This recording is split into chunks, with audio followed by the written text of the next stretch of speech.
Welcome to the Nano podcast. I'm your host, Will Tjernlund, and I'm excited to have you join me on this journey through the world of nano companies. For the past decade, I've talked to thousands of business owners across various industries. It's been an enlightening experience revealing the vast tapestries of entrepreneurship and innovation that thrives beneath the surface of mainstream media coverage. Each week, I will interview different leaders of nano-cap publicly traded companies to learn about their history, what they do now, and their future.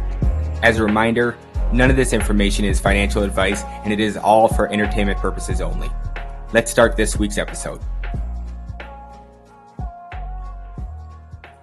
Hi, everyone. In this week's episode, I have the pleasure of speaking with John Yu, the CEO of Kairos Pharma, stock ticker KAPA. Kairos Pharma is focused on developing therapeutics that reverse the damaging effects of cancer on the immune system. John, thanks for coming on the podcast. Thank you, Will, for having me. It's a pleasure. So I looked into your LinkedIn and your background a bit, and I noticed that not only have you been to like the top hospitals, working there for decades at the top schools and such, but also been doing kind of research along the way. So can you tell me just a bit more about kind of your career from starting off in medical school to where you're at today? Yeah, so I had the blessing of being born in very interesting times in science. And so when I went to Stanford from where I grew up in Hawaii, this was the birth of molecular biology. Stanley Cohen at Stanford had developed a thing called ligase to put pieces of DNA together, and Herb Boyer at Berkeley discovered restriction enzymes to cut pieces of DNA together. And that really formed the birth of molecular biology. And so I really thought this was a cool thing that you could cut up genes and make gene products. And one of the first companies to do that was Genentech. And I thought it was cool that they could make drugs from this scientific tool. And so I had the pleasure of working at Genentech as a summer intern in their molecular biology department, and just saw how cool it was to cut up genes, put it into different bacteria, and make enzymes that can, treat people with like growth hormone, insulin, really amazing drugs that came from genes. And so with that, I went to work at the Pasteur Institute and worked on more genes that are involved in immunology. And Pasteur Institute in Paris really was born out of vaccines that Louis Pasteur had made. And so it was, and also at the time, Luc Montagnier had identified the AIDS virus, and it was a huge time of the beginning of AIDS, and so really interesting times, and that's where I developed my love for immunology and potentially using immunology to treat cancers, which really was a scourge, and at that time was only being treated with chemotherapy, which is is a really harsh thing. I mean, very effective sometimes, but really it wastes the human body. And so I thought, well, if we can use the immune system, which already fights off cancer, then maybe this will be a way to, help patients. And so I went to Harvard Med School after that, worked on immunology and gene therapy, which was another growing field of putting genes into human bodies and not just into bacteria to make proteins. So from there, I came to Cedars-Sinai and worked on immunology, and that's where my interest was. I also trained as a neurosurgeon, and so I put those two kinds of things together: immunology and brain cancer. I loved the treatment of brain cancer because you have this beautiful organ of the brain, and then you have this terrible-looking brain cancer that just eats away at it. And it eats away at not only the brain itself, but it eats away at everything that makes us human, from our personalities to our ability to move and to think and to have emotions. And so between that and the immunology that, I thought would make an impact in the brain cancers, I really felt like I came to my calling.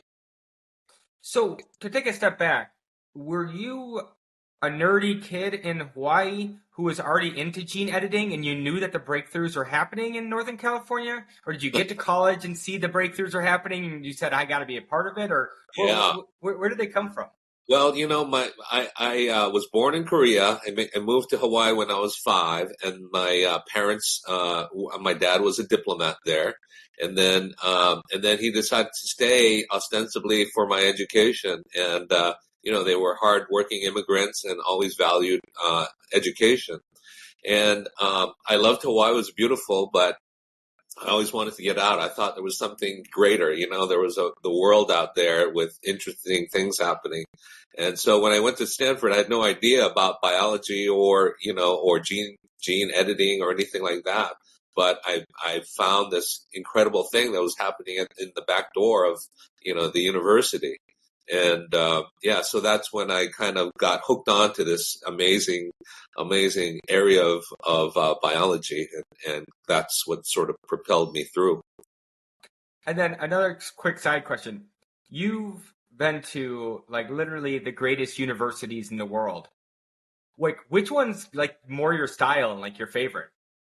Yeah, well, I mean, Stanford's kind of laid back, with a California influence, so that's nice.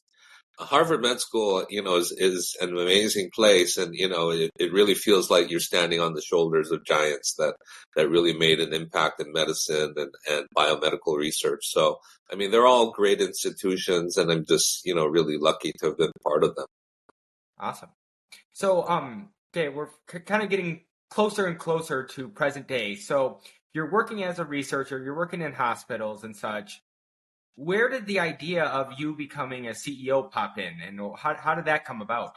Yeah, so I think I developed an interest in entrepreneurship and biomedical research, very early on when I worked at Genentech and realized what an impact that biomedical science can have and biotech research and companies can have in the world. I mean, Genentech, really started off the whole revolution of gene products and using genes to impact medicine. And so, one of the frustrations of being an academic researcher is that you can learn mechanisms of how things work, and you can maybe, give it to a couple of patients, but you can't really bring it to a lot of patients. And so there's this valley of death that the NIH doesn't fund trials like that, and you have to raise funds through either pharma or biotech companies to be able to take some ideas of drugs and actually get it to patients and see if it works. And so that's where the idea of trying to form a company to advance some of these therapies that we discovered in the lab came from. And then, how does that happen exactly? So you find some breakthroughs, and then you're like, I'm going to go find investors, or you're talking to someone who already is working in the banking industry, kind of about it, and they go, "Hey, you ever thought about starting a company?" Or like, Yeah. what kind of was that next step? Well, so it largely came from when you have scientific discoveries that impact therapies, for instance, then you'll patent the idea to protect it, and that's how innovations from the U.S. really gets monetized, as you know. And so we patented some of these ideas, and some of them we actually received patents on, and so it seemed like something of value. And so we thought to try to advance it into the clinic, and then that's when we sort of hit the wall of, well, NIH will fund small things, but it's not going to fund 20, 30, 50 patient trials. And so that's when we thought of the idea to license those patents into the company. And I've talked to different people that are involved in that, and so you learn what other people teach you. And the pathway that I learned was through a public vehicle, so we just took our ideas and really funded it with NIH grants till we could, and probably about 25 million in NIH grants really supported these projects up to early phase clinical trials. And then we licensed the technologies and tried to get funding to really advance those further. And that's why, we formed Kairos Pharma, and we tried to get out into the New York Stock Exchange. And Kairos is a Greek word that means the perfect moment or opportune moment in time. And so it felt relevant in a lot of ways that we want to intervene at the opportune moment when a patient becomes resistant to a drug. And also, it was the opportune moment for us to get into the public capital markets to raise funds to actually propel these trials toward the future, to really show that they work, because we had a great confidence that they worked, not only in the bench in the lab, but with animal studies, and then with the patients that we treated. We saw that, that the therapy had legs. And so that's when we said, okay, we're going to go all in and try to go public and try to raise the money to do all this. And what made you want to choose public markets versus private markets? It's a funny thing is that's what I kind of knew and what I was taught. I'm sure most people go the private route, and we didn't know any VC funds. We didn't know anything. We just knew, well, we have these therapies, and one way and it was very difficult to raise funds. And, people told me, at least if you're public, people, it's the liquid stock, so people can get in and out. So it's, in a sense, easier to raise funds. And the past couple of years have been exceedingly hard for the biotech industry in terms of getting funding, public, private, or anything. But we just thought public would actually give us the opportunity to raise more funds when we needed to. So that's why we went public. It's funny you answer that way, because I've asked CEOs before, and they've said, well, it's what I know. And so Yeah. it's one guy was like, he's like, yeah, no, it's like my sixth company I brought in public. It's just kind of what I do. And so it's like, all right, well, Yeah. if it makes sense for you and it's what you know, yeah, obviously go forward with it. Yeah, it's funny. We've tipped around it a little bit, but like, in your own words, what is Kairos Pharma? What do you do? What's the problem you solve? Yeah. So, as a neurosurgeon, one of the most difficult things that I have to do is give a patient the diagnosis of a brain cancer. And as difficult as that is, it pales in comparison to 6 months or a year later when the cancer comes back, because the tumors become resistant to the chemotherapy that's used to treat it. And so what Kairos Pharma is focused on doing is reversing the cancer drug resistance that develops to most cancer drugs, and also reverse the immune suppression that's caused by cancer. So that's what we do. We reverse cancer drug resistance, and we reverse immune suppression that's caused by cancer. And so what we've identified is a protein that is made in cancer cells as they're being treated with different therapeutics. And what this protein does is it makes it resistant to the drugs, and it's on the cell surface of cancer cells. And so we've developed an antibody that targets this protein on the surface of cancer cells, and that prevents that protein from giving the cancer cell a signal to overcome that chemotherapy or whatever drug is being used. And so when we use this antibody, it reverses the cancer drug resistance, and then whatever drug you're using to treat that cancer can now work again. And so this is a mechanism that's relevant for prostate cancer. It's relevant for lung cancer, and so we have a phase 2 trial in prostate cancer and a phase 1 trial in lung cancer. And it appears to work in breast cancer, colon cancer, and head and neck cancer. So it treats a wide variety of cancers. And more importantly, it allows the drugs that are used for these cancers, which work great initially, but then eventually fail, it allows those drugs to rework again. So our drug doesn't necessarily treat the cancer itself. It just treats the resistance so that other drugs can work again. So here's the time where I start asking dumb medical questions.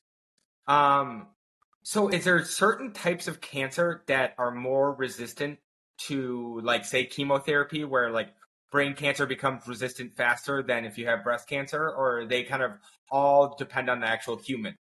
No, they all.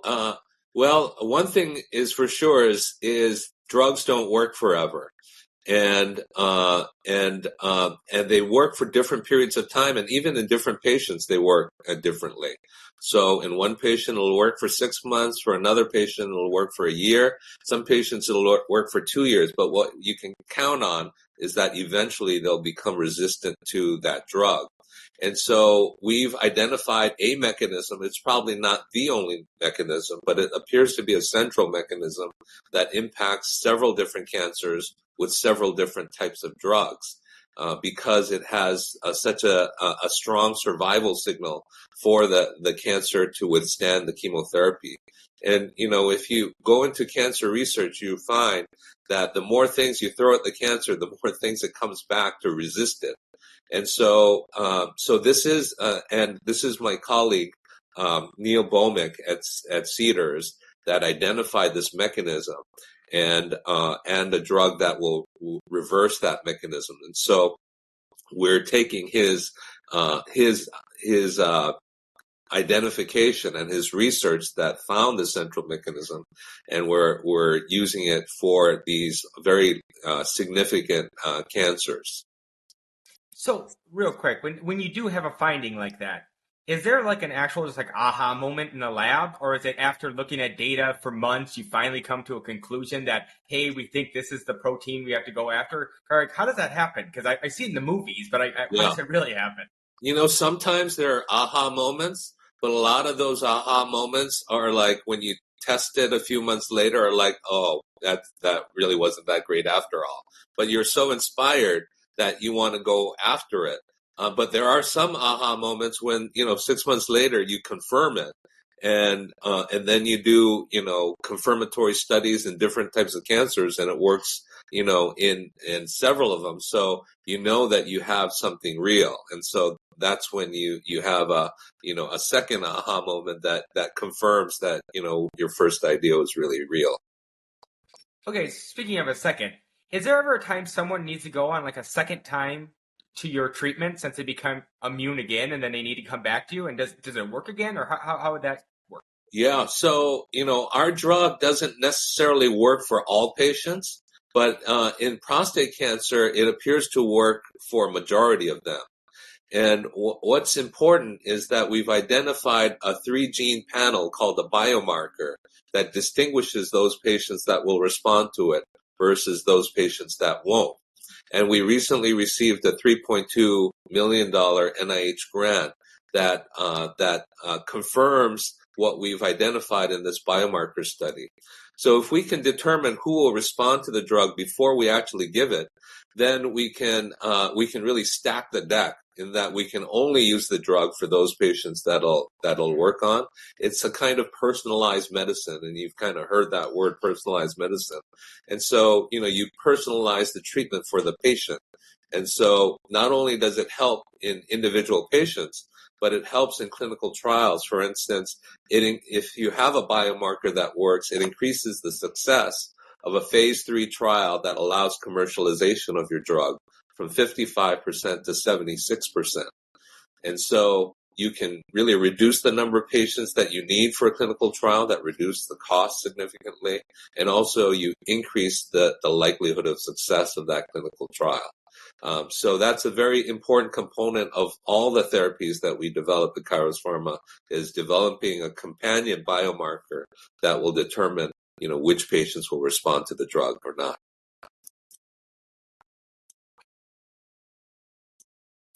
So okay, so moving forward, what's the next steps in FDA approval for you?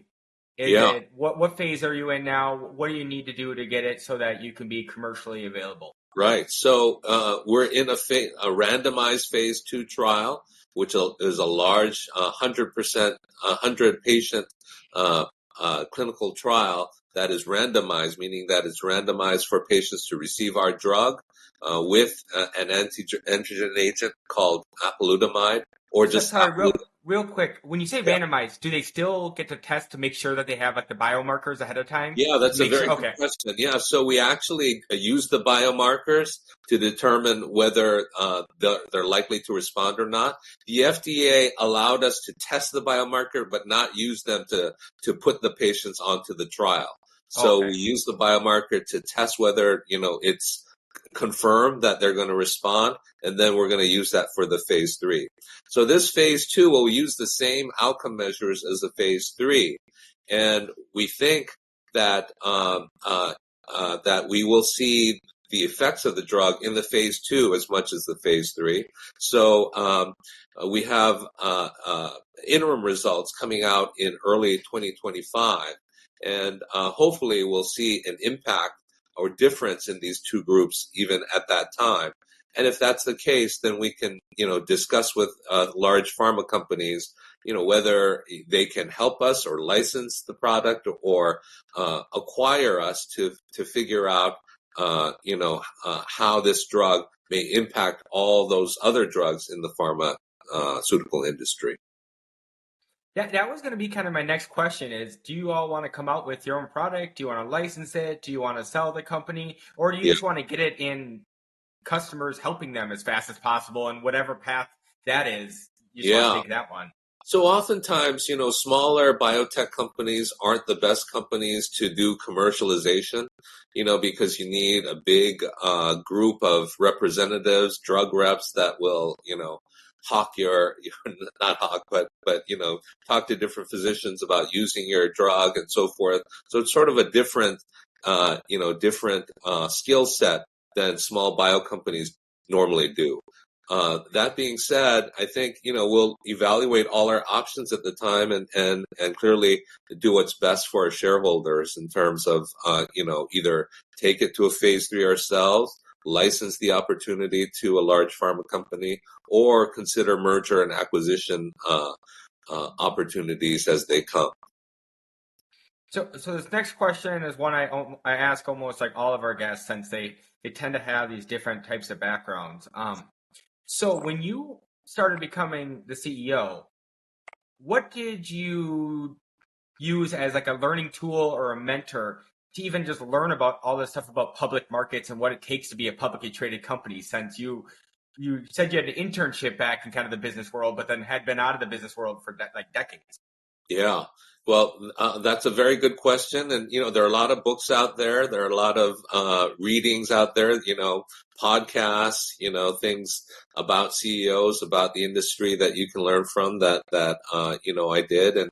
And certainly I've had people in the industry, people that are directors in my company that have been there and have done deals with large pharma companies that I rely on and that I talk to. And so, yeah, so I try to get as much information as I can from as many people as I can. And then from just like the culture point of view, you've been working in places where they have very, very strict processes and everything is kind of buttoned up all the time. And then you get to create now the culture from scratch. Like what have you brought over? What have you been like, oh, thank God I don't have to do it this way anymore? What have you changed from like your medical career to now working in like a company that you get to have full control over? Yeah, so I think, yeah, and you've heard this before in people, but integrity is a very big thing, particularly in business and particularly in a public vehicle where there are a lot of potential issues and problems that come up, and so that's my number one goal. Um, and Kairos also has actually a spiritual uh, connotation as well, in that it's spiritually the right time for things. And so, I believe that things will happen if you do the right things at the right time. And so, that's what we try to do. On the other hand, it's a small company too. We have 4 people. We have Ram Murali, who's our VP of Research and Development, who does this Star Wars kind of research, looks at the X-ray crystallographic structure of a protein and finds the slot where a small molecule will fit and develops that molecule. And Neil Bomick is a biologist that looks at mechanisms of action, really a brilliant scientist that figured out the mechanism of this drug resistance. And I'm a clinician as well as an immunologist, and so I developed the translational research that take some of the basic findings into the clinic and then help with the clinical trials in terms of generating them. So we're a small company. On the other hand, people ask us how we're going to compete with the Pfizers and the Mercks of the world. But we think we're not, it's not necessarily competition, because we have developed a drug that really can help all these other drugs become effective again when they start failing and become resistant. And so we think that we will be able to help a lot of these pharmaceutical drugs out there become effective again. All right. So as we wrap up, if Kairos Pharma didn't exist, what other medical problems would you be trying to solve or would be working on? What other kind of things do you have in the back of your head, deep back there? You're like, okay, that's a problem that I've seen some promising research. I think I could solve that too. There's just not enough hours in the day. Yeah, well, I think the whole area of psychotherapy and psychological and psychiatric illnesses is a very interesting area, and one that's really, in a lot of cases, a black hole in terms of understanding the complexities of, how psychiatric illnesses occur and how to best treat them. There's so many pathways, there's so many areas of the brain, but impact is being made, not only with pharmaceuticals, but with cognitive behavioral therapy and things that can really make a big impact too. So, I've seen the scourges of mental illness impact, family members and people that I'm close to. So, yeah, clearly that could be a big place for an impact to be made. Awesome. And then kind of lastly, where do you see Kairos Pharma in 5 years? What gets you out of bed in the morning? What gets you excited? Yeah, so our near-term goal is to show that our therapy works with these drugs to make them recover from resistance. I think that will make a big impact in the pharmaceutical industry. But we're also developing game-changing immunotherapy agents. One is targets what's called the GITR ligand and allows T cells to grow rapidly as well as to kill cancer cells more effectively. And then we've found the opposite mechanism to bring down T cells for autoimmune diseases and for organ transplantation. So these are huge areas of impact in immunology that we think we've identified a central checkpoint or a central gateway to affect T cells to either grow or diminish, so we can impact these huge diseases like cancer and autoimmune diseases. So that's an area that we're actively trying to get into the clinic and that we're working on, and we think that we can have a real paradigm shifting therapy as that comes forward. Awesome. Well, John, thank you so much for coming on the podcast.